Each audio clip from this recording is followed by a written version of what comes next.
Hi! ఈరోజు ఎన్నో ఆరోగ్య ప్రయోజనాలు కలిగిన చిలకడ దుంపలు, గెనుసుగడ్డలను ఆవిరి మీద ఎలా ఉడికించుకోవాలో తెలుసుకుందామా?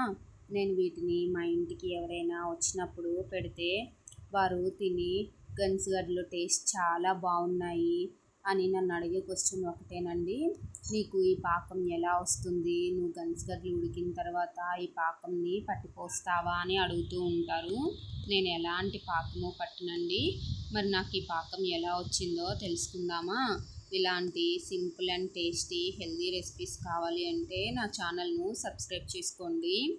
ముందుగా 1 కేజీ గెనుసుగడ్డలను తీసుకొని ఒక అరగంట పాటు నీళ్ళల్లో నానబెట్టుకొని ఇలా శుభ్రంగా కడుక్కొని ఎడ్జ్లను కట్ చేసుకొని పక్కన పెట్టుకోవాలి. ఇప్పుడు స్టవ్ ఆన్ చేసుకొని ఒక మందపాటి గిన్నె పెట్టుకొని 2 టేబుల్ స్పూన్ల నెయ్యి వేసుకోవాలి. ఈ గెనుసుగడ్డలకు నెయ్యి టేస్ట్ అయితేనే బాగుంటుందండి. ఒకవేళ నెయ్యి వద్దు అనుకుంటే ఫ్లేవర్ లేని ఆయిల్ వేసుకోండి. అంటే పల్లి నూనె తప్ప మిగతాది ఏదైనా వేసుకోండి. ఆయిల్ కొంచెం హీట్ అయిన తర్వాత మనం కడిగి పెట్టుకున్న గెనుసుగడ్డలను వేసుకొని ఇలా నేను చూపిస్తున్నాను కదా, అలా ఒకసారి ఎగరేసుకోవాలి. గరిటెను ఉపయోగించకూడదండి. ఇప్పుడు ఆ గిన్నెకి సరిపోయే వేరొక గిన్నెను పెట్టుకొని 2 గ్లాసుల వాటర్ పోసుకోవాలి.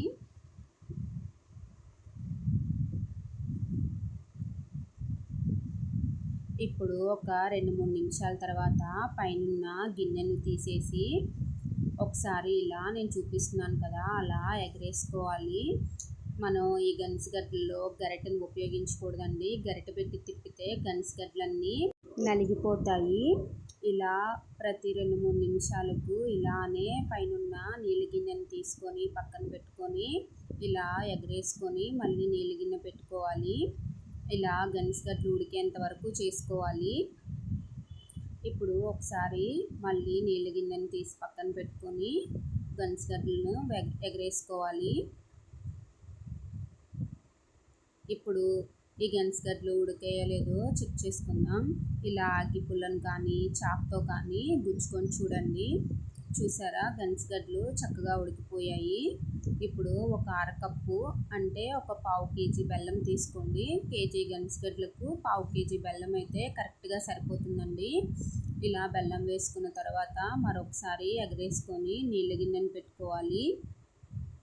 ఒక 2 నిమిషాల తర్వాత నీళ్ళ గిన్నెని పక్కకు పెట్టుకొని చూడండి, బెల్లం మొత్తం కరిగిపోయి గెనుసుగడ్డల్లో చక్కగా ఉడికిపోతుంది కదా. ఇలా ఒక 2 నిమిషాల పాటు ఉడికించుకోవాలి. ఒకసారి ఎగరేసుకొని మళ్ళీ నీళ్ళ గిన్నెను పెట్టుకొని ఇంకొక 2 నిమిషాలు ఉడికించుకుందాం. 2 నిమిషాల తర్వాత పైనున్న వాటర్ గిన్నెను తీసుకొని మళ్ళీ ఒకసారి ఇలా నేను చూపిస్తున్నాను కదా, అలా తిప్పుతూ కలుపుకోవాలి.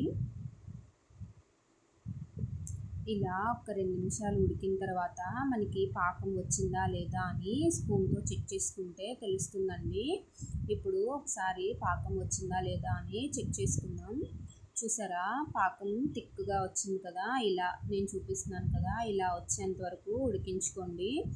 ఇంకా ఎక్కువ ఉడికిస్తే పాకం గట్టిగా అయిపోతుంది, గెనుసుగడ్డలు కూడా గట్టిగా అయిపోతాయండి. ఇలా కొంచెం నీళ్ళుగా లేకుండా ఇలా థిక్గా ఉన్నప్పుడు ఒకసారి కలుపుకొని మంట ఆపేసుకోండి. అంతేనండి, సింపుల్గా ఆవిరి మీద ఇలా గెనుసుగడ్డలను ఉడికించి సాయంత్రం పిల్లలు స్కూల్ నుంచి వచ్చే టైంకి రెడీ చేసి పెట్టారంటే ఇష్టంగా తింటారు. వీటిని తినడం వల్ల చాలా ఆరోగ్య ప్రయోజనాలు కూడా ఉన్నాయంట. ఇవి దొరికినప్పుడు వారానికి ఒకసారి తీసుకొచ్చి ఇలా ఉడికించి పెడుతూ ఉండండి పిల్లలకి. Thanks for watching.